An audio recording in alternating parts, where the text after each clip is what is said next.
Hugo told me once that fall was his favorite time of the year. Told me to hold leaves as delicate as you would a pretty girl's hand. His teeth would then spread wide across his face, pallid and flaked with brown, rows of sweet tooth that hadn't been cleared of duff. On his days off, we'd go hunting for mushrooms in the forest behind our house.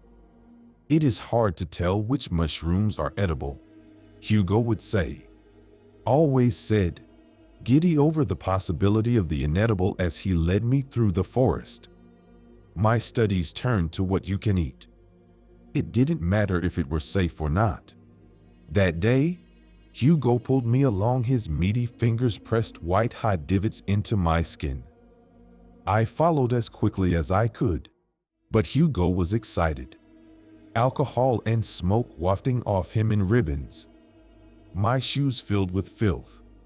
Mycology was his most recent hobby. An acquisition from an old friend, he said. Hugo's hobbies often skip from one gruesome hobby to another. From taxidermy to collecting dead things in jars, these activities, though innocuous in some hands, turned sinister in his.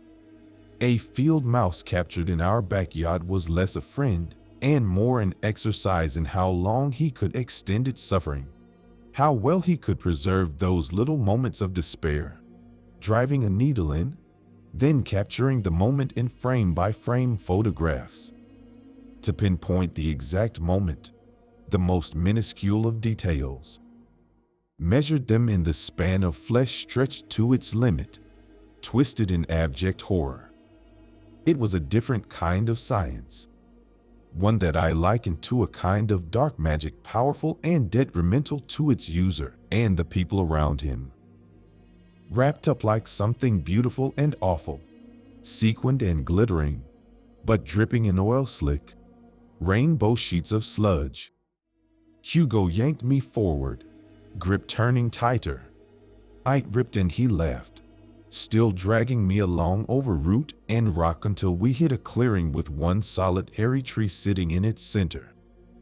Its trunk was devoid of a small swath of bark, smooth even at a distance. As we got closer, I saw a ring of mushrooms at its base that traveled up its trunk in a spiral pattern. Up and up it disappeared into its canopy. Oyster mushrooms, he said, releasing my hand to pluck one from the bark. He left marks. My red-knit wrist contrasted against the pale white of freshly pulled bark.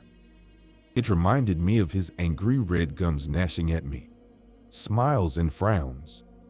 Hugo was smiling at me then, pulling swiftly and roughly, tearing off just as much bark as he was mushrooms, raining clumps of brown to join the clutter of the forest floor. Bark and mush fell haphazard atop a corpse of fox carpeted in what looked like to be more mushrooms. They bisected its torso. The mound of mushrooms, which looked like nothing I'd ever seen in Hugo's many books, stemmed like it rests from its waist, draping the rest of its body in its fungal carpet. Only its feet were left uncovered. But they were not bare. Frost had started its seasonal creep, transforming the fox's paws into glass slippers.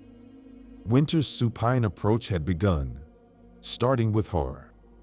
I hadn't realized it when we first arrived. This was a birthplace of death, anchoring itself to the forest. I continued to stare at the fox, searching. Her lightless eyes glittered at me in the dying light. Resurrected under my attention, life found unraveled, unspun at my feet, thread loose and fibers imbued with story. I imagined that she smiled a smile at me full of sharp, friendly teeth. For the briefest of moments I felt the whisper of her touch, her paw caressing my cheek and telling me how this fate had befell her. A story not too dissimilar from mine. I had to protect her. I knew what Hugo would do to her if he found her. Exactly the way he'd extricate her and preserve her. perpetually dead in his basement with a sprinkling of mushrooms and fall leaves for company. The other dead animals didn't count. They had no more half-lives, no in-between. That was my domain, with liminal fingers half-crusted with frost, straining from the breakdown of cartilage. That life would wrap around the soft bend of my joints, her joints. She'd sit taut and stiff, halfway between specimen and taxidermy, a product of clumsy hands and even clumsier mouths, cruelly propped up against the door to let the draft in. We weren't meant to be gutted and set for display. Hugo's delighted face with sharp shadows fell across him like they belonged there, deepening the crags and dips of his smile. The fox's unseeing eyes still bore into mine, and as Hugo stepped back from his rough foraging to look at me, I blocked the fox from view with my body, leaning languid against the tree. His eyes raked over me, hungry open maws of sight. He made to move toward me, his basket overflowing with an abundance of mushrooms dangling from his elbow. I did not flinch. I had been chewed up and spat out before. But a single oyster tumbled out of the basket, falling at his feet. His eyes darted down. Curses tumbled from his lips just as the mushroom just had. He crouched and picked up the singular mushroom, angrily brushing the excess dirt off it. He looked so vulnerable there, on his knees, cooing over the fallen thing as though he hadn't just violently torn it from its home moments before.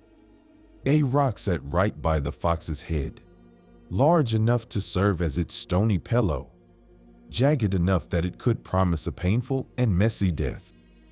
Her dead eyes smiled at me, her form less vulpine and more human the longer I stared at that rock and breathed life into her story.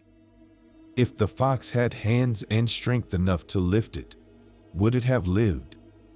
Would her paws not be dipped in ice?